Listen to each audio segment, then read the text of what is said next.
Startups हैं उनसे मिले। थोड़ा सा हमें और बताइए इसके बारे में कि क्या क्या रिसर्च करनी पड़ी। आई एम श्योर बहुत सारी रिसर्च लगी होगी उसके पीछे, उसके बारे में कुछ बताइए। और भारत स्टार्टअप यात्रा क्या है उसके बारे में भी अगर थोड़ा सा शेयर करें हमारी ऑडियंस के साथ में। जैसा कि मैंने पहले ही कहा था कि जो प्रोडक्शन हाउस है अक्टूबर स्काई, वो उस संस्था का ये मानना था कि कहानियाँ तो सब कह रहे हैं और अपने अपने तरीके से कह रहे हैं, क्यों ना हम ऐसी कहानियाँ कहें जिससे, क्योंकि वो मतलब ऐसी कहानियाँ कही जाए जिससे लोग इंस्पायर हो सकें। मतलब कहानियाँ तो कई तरीके की होती हैं। एक आदमी रैग से रिच हो जाता है, एक आदमी मतलब इंदौर से आके स्टार बन जाता है ना। कहानियाँ होती हैं, लेकिन ये कहानियाँ उन्होंने कैटेगराइज किया, कहा कि हम उन स्टार्टअप्स की कहानी कहेंगे, क्योंकि स्टार्टअप्स हर रोज़ जन्म लेते हैं, दम तोड़ देते हैं, कुछ सपने अधूरे रह जाते हैं, कुछ पूरे ही नहीं होते हैं। तो ये उनका बेसिकली उनका विजन था कि हम ना वैसे स्टार्टअप्स की कहानी कहते हैं जो मतलब नहीं होता, क्रॉल करके रेंग रेंग के धीरे धीरे चलना शुरू किया और आज दौड़ते हैं, दौड़ते हुए नजर आ रहे हैं। ताकि हम और आप जो ये सोचते हैं कि यार हमको भी कुछ स्टार्टअप करना चाहिए, कि आप ही डर जाते हैं कहाँ बाजार है, कौन लोग मिलेंगे, कैसे लोग मिलेंगे, ये उनके लिए दस्तावेज का काम करेगा। जो इसको एक बार देख लेगा, मेरा पूरा यकीन है कि वो अगर उसके मन में कोई ख्वाब है कि हम ये चीज़ करना चाहते हैं तो ज़रूर पूरा करने के लिए खड़ा हो जाएगा। हाँ, रिसर्च बहुत हुई। एक रिसर्च टीम में हमारे एक जर्नलिस्ट हैं निशाद शमसी, पता नहीं आप लोग सब जानते होंगे, CNIBN में रहे हैं वो। उन्होंने रिसर्च किया, उन्होंने कहानी निकाली और फिर हमने चूज़ किया कि किसकी कहानी मोर इंस्पायरिंग है। It is not about that who is making crores, ये उनकी भी कहानी है जो होता है ना, 1000 से शुरू होकर लाख तक भी पहुँचे हैं। तो कहानी पैसन की भी है, पैसन के साथ परसुएसन की भी है, और फिर एक सक्सेस की है। और सफलता को समझना ये बड़ा सापेक्षिक बात है कि आप कैसे देखते हैं। तो हम लोगों ने जिन लोगों को कैटर किया है वो कमाल के लोग हैं। सर एक शो आता है, उसके अंदर बहुत सारे हमने देखा है कि बहुत सारे बिजनेसमैन आते हैं, वहाँ पे इन्वेस्टमेंट की जाती है थ्रू डिफरेंट डिफरेंट बिजनेसमैन। इससे कितना अलग होगा, कितना डिफरेंट होगा, उसके बारे में कुछ बताएं, क्योंकि कई हद तक मैं कनेक्ट कर पा रहा हूँ उस शो से। अगर नहीं, शार्क टैंक में तो ये है कि आप आइडियाज़ लेके जाते हैं, आपने कुछ उद्यम शुरू किया हुआ है, आपने आइडियाज़ लेकर गए और आप जाकर वहाँ से फंडिंग की बात करते हैं कि साहब मैं ये बना रहा हूँ, ये है, और आप सामने वाले बताते हैं कि साहब मैं आपको 5 रुपये दूंगा और 5% स्टेक ले लूँगा। ये वो नहीं है। ये हो सकता है कि ये प्रोग्राम देखने के बाद, ये यात्रा में जिन उद्यमियों को कैटर किया है, उनको ये मतलब ये सीरीज देखकर शायद उनको फंडिंग मिलनी शुरू हो जाए। शायद कोई ऐसा खड़ा हो जाए कि यार ये तो कमाल का चीज़ कर रहे हैं, इस पर मैं भी आके इन्वेस्ट करूं। तो ये बात है। मैं एक चीज़ ऐड करता हूँ यहाँ। ये जो शो है, जैसे कि आपने शार्क टैंक कहा, उसमें इन्वेस्टमेंट फंडिंग के थ्रू होती है। यहाँ आपका इन्वेस्टमेंट आपका सपना है। तो कितने लोग सपने देखते हैं, और देखने चाहिए। मैं तो ये बोलूँगा कि सपने जितने ज़्यादा देख सकते हो देखो, तभी जाके आप कहीं पहुंच पाओगे। किसी बड़े कलाकार ने शायद कहा था कि अगर आप आसमान पे पहुंचने का सपना देखोगे तो शायद 100वें माले पे पहुंचोगे, लेकिन 100वें माले पे भी पहुंचोगे, इसका एग्जाम्पल या इसका उदाहरण कहाँ मिल सकता है? तो कितने लोग शायद सपने देखते हैं और सोचते सोचते रह जाते हैं, लेकिन कहीं ना कहीं अगर जिस घर के किसी बच्चे ने या किसी छोटे से गांव में, कस्बे में शायद ऐसी कोई सीरीज देख ली, तो उसके लिए एक प्रमाण बनता है कि अच्छा, ये कर सकता है तो मैं क्यों नहीं। और यही प्रमाण है जो हमें प्रेरित भी करता है और साथ में हौसला अफजाई भी देता है कि हम भी ये कर सकते हैं। सो इसका मूल उद्धार जो यही है कि मतलब सपने देखो, और बहुत सारे सपने देखो, और उसके लिए कर्म करो। और देख रहे हो, आपके पास उदाहरण है, शायद जिन्होंने इस तरीके से किया, आपके अंदर शायद कोई और एक्स फैक्टर हो, शायद आप उसी चीज को किसी दूसरे लेवल पे ले जाए। लेकिन जब प्रमाण आपके पास मिलता है, जब आप देखते हो, तो थोड़ी चीज़ें आसान हो जाती है। एज एन एक्टर मैं ये कहना चाहूँगा कि मुझे ना इंस्पिरेशनल चीज़ें देखना, या जिन लोगों ने बहुत कमाल के काम किए हैं, दुनिया को नहीं पता है, कितने सारे लोग हैं, हम बायोग्राफीज बनाते हैं। तो मेरी मूल धारा से बहुत इच्छा ये होती है कि मैं बायोग्राफीज करना चाहूँ। तो असल में उसका कारण तो यही है कि किसी ने इतना कमाल कुछ किया है जो लोगों को पता ही नहीं है, वो पता चले। तो इस यात्रा के दौरान मैं कई बायोग्राफीज देखूंगा और कई बायोग्राफीज आपके सामने आएंगी, और आपके लिए कितने सारे एवेन्यूज खुल सकते हैं, और उसी को देख के शायद आप एक अपना नया रास्ता निकाल सकें। तो उस लिहाज में भी ये काफ़ी इंस्पायरिंग और काफ़ी I think it's a great service जो हम कोशिश कर रहे हैं। एक हमारे देश को, छोटे से गांव से लोग निकलें, बड़ा काम करें, और ये हमारे लिए ही नहीं, हमारे देश के लिए बहुत बड़ी सक्सेसफुल चीज़ होगी अगर हम इस तरीके से कुछ अचीव कर पाएँ। इसी से जुड़ा एक सवाल है, आपका जो किरदार था संदीप भैया का, उससे बहुत सारे लोग, यंगस्टर्स स्पेशली, बहुत इंस्पायर होते हैं।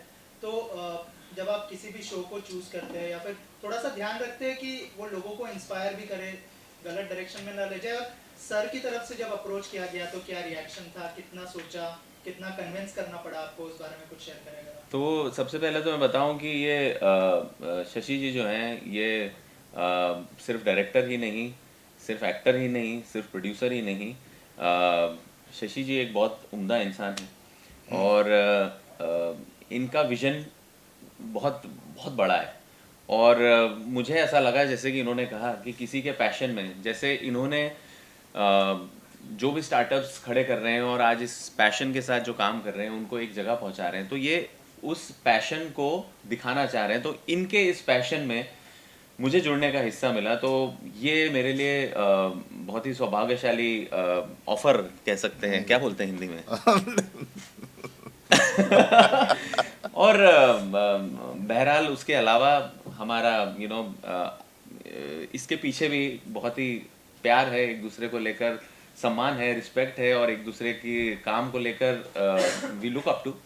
तो मेरे लिए ये बिल्कुल मुश्किल नहीं था ये काम करना। और मैं जिस सोच में है, मेरी जो सोच है, और ये भी जानते ही हैं, तो उसी दिशा में जा रहा है। तो हम मिलके सोच रहे हैं कि कुछ अच्छा क्रिएट कर सकें, एक अच्छी यात्रा लोगों के लिए दे सकें और प्रेरित कर सकें लोगों को। तो यही हमारा उद्देश्य है। वो जो पहला सवाल था उसका भी आंसर कर दीजिए कि थोड़ा सा ध्यान रखते हैं संदीप भैया के किरदार से बहुत सारे लोग इंस्पायर होते हैं, तो क्या थोड़ा सा ध्यान रखते हैं आप प्रोजेक्ट चूज करने के लिए? देखिए, सबसे पहले मुझे इंस्पायर होना है उस प्रोजेक्ट को करने के लिए, तो सबसे पहले वो मेरे कारण रहता है, लोग रहते हैं कि वही वाली बात है, किस जज्बे से वो बना रहे हैं, तो उसमें वो आपको फील हो जाता है। और अगर आप कहेंगे कि मैं चूज़ करता हूँ, तो मैं कहूँगा कि मैं प्रोजेक्ट्स नहीं चूज़ करता, शायद प्रोजेक्ट्स मुझे चूज़ करते हैं। तो मैं किसी भी तरह उस प्रोजेक्ट जो मुझे चूज़ करता है मैं वो कर लेता हूँ। उसी तरह यही यात्रा है, उस यात्रा में मैं जुड़ जाता हूँ। सारी पॉलिसीज उनके फेवर में बनी है, तो वो लोग भी चाहते हैं कि इस तरह की कहानी बने, इस तरह के शोज बने। और ये रियलिटी शोज है एक तरह से देखा जाए, इसमें कहीं कोई भी कंस्ट्रक्टेड नहीं है, कुछ भी ऐसा नहीं है कि हमने फैब्रिकेट करके बनाया है। जो जैसा है, अगर किसी ने अपने मतलब कुछ लोगों ने तो यहाँ तक कह दिया कि हमारा टर्नओवर कितना है ऑन कैमरा, वो हम कोशिश कर रहे हैं कि हम उसको रखें या ना रखें। तो ये ईमानदार कोशिश है। और सारे मतलब जितने सेगमेंट हैं इसके, वो वो मुझे लगता है कि सरकार अगर देख रही है, अगर सरकार ने वेब पे इसको कहा है रखने के लिए, और सरकार पूरी सपोर्ट के साथ कहा है उन्होंने, तो इसलिए भी कहा होगा कि उनको लगा होगा कि ये वो बातें हैं जो सरकार भी कहना चाहती है लोगों को। तो ऐसे एक शो आपके जैसा ऑलरेडी थोड़े दिन पहले लॉन्च हुआ था, तो उनका दावा है कि आप हमारे पास आओ, आपका प्रोजेक्ट लेके हम सिलेक्ट करेंगे, होने के बाद हम पूरा आपको फंडिंग करेंगे, आपको कहीं जाने की जरूरत नहीं। तो वैसे कुछ योजना आपके पास है? नहीं, पहले तो इस शो के बारे में जानकारी तो नहीं है। हमारी योजना में तो है कि अगर मतलब जैसे जैसे सीजन बढ़ेगा तो हम शायद ये इकोसिस्टम क्रिएट कर पाएँ कि कोई स्टार्टअप अगर हमारे पास आता है और हमें लगता है कि स्टार्टअप को सपोर्ट करना चाहिए, तो हम अपने इकोसिस्टम से उसको सपोर्ट करने की कोशिश करेंगे। सर जी, एक सवाल आपसे। जी। आपकी यात्रा तो ऑलरेडी शुरू हो गई है, जैसे सर ने बताया 6 एपिसोड हो गए, कहाँ से शुरुआत की और कहाँ कहाँ पहुँचे और कहाँ जाना चाहोगे? स्टार्टअप यात्रा, देखिए अभी शूटिंग का प्रोसेस चल रहा है, कुछ एपिसोड शूट हुए हैं, कुछ एपिसोड्स हो रहे हैं। और जैसे कि उन्होंने कहा कि जिस तरीके से रिसर्च टीम काम कर रही है, तो भारत में जहाँ भी होगा हम वहाँ पहुँच जाएंगे, वहाँ हम शूट करेंगे। और जिसकी लगा कि ये कहानी दिखाना बहुत ज़रूरी है, तो हम वहाँ जाके शूट करेंगे। और ये तो भी शुरुआत है, हम लोग कोशिश करेंगे कि जितना ज़्यादा हो सके भारत के छोटे छोटे कस्बों की, जहाँ जहाँ की कहानी हम पहुँचा सकें, हम कोशिश करेंगे वो पहुँचाएँ। एंड बहुत सारे प्रोसेसेस चालू भी हैं बहुत बहुत जगहों से, कहाँ कहाँ से हम जा सकते हैं, तो सारी फिजिबिलिटी देखनी होती है। और उस तरीके से फिर हम लोग शूट करेंगे एंड प्लान करेंगे, and will try to cover the maximum. अभी हम लोग जयपुर, कानपुर, पटना किए हैं। अभी हम लोग चंडीगढ़, देहरादून, गुवाहाटी, बनारस, ये 4 सीटें भी वापस योजना है हमें। तो उसमें एक और इंटरेस्टिंग बात है कि अगर कोई एपिसोड को देखेगा ना, तो जो भी एंटरप्रेन्योर है जो अपनी कहानी कह रहे हैं, वो अनुभव उनके खुद के अनुभव हो सकते हैं देखने वाले को। उनको समझ में आ जाएगा कि स्टार्टअप कैसे शुरू हुआ, हमने कैसे फंडिंग ली। जाहिर सी बात है, एक्सपीरियंस हो गया ना कि आप, तो वो जो बात कर रहे हैं वो रियल बात कर रहे हैं, कैसे उन्होंने फंडिंग ली। तो सामने वाला अगर कोई देख रहा है तो उसको भी समझ में आया, अच्छा ये तरीका है।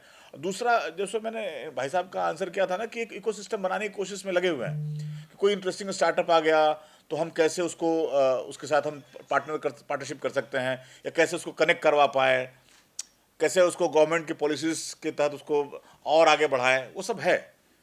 और क्या अश्नील ग्रोवर से भी कुछ बात हुई? मतलब इसमें टाइटल में भारत है। हाँ, गुलशन ग्रोवर से बात हुई। नहीं, ये बिल्कुल इसमें सारे ग्रोवर और कपूर सब हम ही लोग हैं इसमें। अच्छा, और एक मतलब रिसर्च क्या निकला कि मतलब इंडिया का कौन सा ऐसा स्टेट है जहाँ पर स्टार्टअप को लेकर युवाओं में सबसे ज्यादा मतलब जिज्ञासा भी है और एक टेम्परामेंट भी है। और उसमें अगर मैं कहूँ, क्योंकि आप बिहार से हैं, तो उधर के युवाओं में क्या आपको नजर अरे आता कमाल है, है कि नहीं? बहुत है। तुम देखो, रोडवेज है, हनुमान वाले तो यहाँ बॉम्बे में भी उनका भी है कि कोई आए ना आए हनुमान आएगा, कैचलाइन है। और हनुमान एम्बुलेंस, मतलब उन्होंने रेलवे से टाइप किया हुआ है, पवन हंस से टाइप किया हुआ है, मतलब और कमाल का स्टार्टअप है। उन्होंने कोरोना में शुरू किया और स्टार्टअप अच्छा चल रहा है। देहात देहात गूगल करो, शशांक की कहानी मुझे लगता है लाखों युवाओं को इंस्पायर करेगी। और बहुत अर्ली एज में उसने शुरुआत की थी, तो आज देखो, आज मुझे लगता है कि 8-9 हज़ार करोड़ का तो बिजनेस है उन लोगों का। इसी तरह कई हैं, वही नहीं, इसके अलावा बिहार में तो पूरा इकोसिस्टम है। पटना बेट्स देखो, बिहार स्टार्टअप एसोसिएशन है, कई सारी चीज़ें हैं। मैं कह रहा हूँ कि ये जैसे बेंगलोर में कहता है ना कि पत्थर मारोगे किसी स्टार्टअप पे गिरेगा, तो बेंगलोर में तो है ही, मुंबई में भी है, दिल्ली में भी है। आइडिया यही था कि यार हम चले कोटा में, कोटा में स्टार्टअप क्या कह रहा है, हम गुवाहाटी में चले, वहाँ कौन सा स्टार्टअप है, कितना। तो ऐसा नहीं है कि कहीं से कहानी आ रही, रिसर्च भी लग रहा है, क्योंकि उसकी प्रामाणिकता भी तय करनी है। मतलब आप कोई समोसे की दुकान चला रहा है और अचानक से उसको बड़ा कर दे, तो वो उसको हम कैसे स्टार्टअप समझेंगे, समझ रहे हो। तो वो सब भी कई पहलुओं पे हम कहानियों को देखते हैं, फिर हमें लगता है कि कौन सी बात कहनी चाहिए। और सनी आपसे सवाल कि ये शो जो है वो मतलब इस पे आ रहा है, वेव्स पे आ रहा है, जबकि आपकी पॉपुलैरिटी नेटफ्लिक्स, अमेज़न और इस तरह के प्लेटफॉर्म की है, ठीक है। तो ये मतलब थोड़ा सा शक था कि क्यों हम मतलब वेव्स पे आ रहे हैं, चलो यार नेटफ्लिक्स को ट्राई करते हैं, अमेज़न को ट्राई करते हैं, या नहीं? देखिए, मेरा नज़रिया थोड़ा सा अलग है। मेरा नज़रिया ये कहता है कि अच्छी कहानी, अच्छा सेटअप,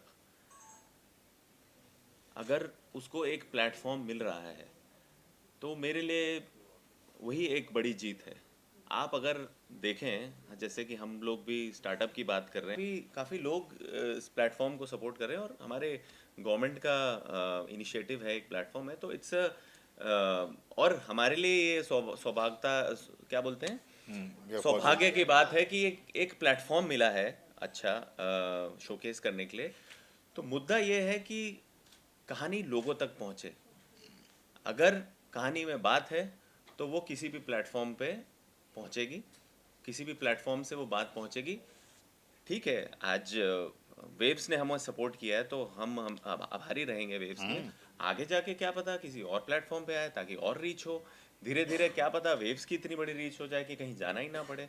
तो शुरुआत तो हमें भी कहीं ना कहीं तो करनी होगी ना, ये भी तो एक स्टार्टअप का रूल है। तो if we start judging that, then it is no good on our part. So मुझे लगा कि एक अच्छी अपॉर्चुनिटी है, अच्छे लोग हैं, अच्छी बात कहना चाह रहे हैं, मेरे लिए वो ज़्यादा बड़ी थी। और किसी प्लेटफॉर्म पे आ रही है तो वो मैंने तय किया कि वो मेरा नज़रिया उस तरीके से था। बात आनी चाहिए, पहुंचनी चाहिए, तो that is what we think about. हमारा पहला एपिसोड मोस्टली कानपुर का है, जिसमें हम 3 लोगों की कहानी कह रहे हैं। एक, जैसा सनी ने कहा कि एक व्यक्ति हैं जो बहुत बड़ी नौकरी छोड़ करके पहुंचे थे कानपुर अपने शहर में अपने एक फिरंग दोस्त को घुमाने के लिए, और गंगा के तट पे घूम रहे थे। तो फिरंग दोस्त ने कहा कि यार तुम्हारा पास इतनी सुंदर नदी बह रही है, इतना गंदा किए हुए हो, क्या फ़ायदा तुम्हारे पढ़े लिखे होने का, और क्यों अपने शहर के लिए कुछ नहीं करते हो। तो वहाँ से, क्योंकि उस नहीं नदियों में फूल वगैरह डालते हैं, पास से मंदिर है, तो उस व्यक्ति ने सब कुछ छोड़ करके इस बात को दिल पे लगाया, और वो फूल नाम का आज के डेट में एक ब्रांड बनाया है, और बहुत बड़ा ब्रांड है। तो इस तरह की कहानी है। फिर वहीं पे एक महिला की कहानी है जो लेदर फैक्ट्रीज के लिए काफ़ी काम, लेदर प्रोडक्ट का काम किया उन्होंने। फिर एक सात्विका फूड करके है जो कोरोना काल में कैसे अपने आप को बड़ा किया। तो ये है पहला episode. Thank you so much. Thank you.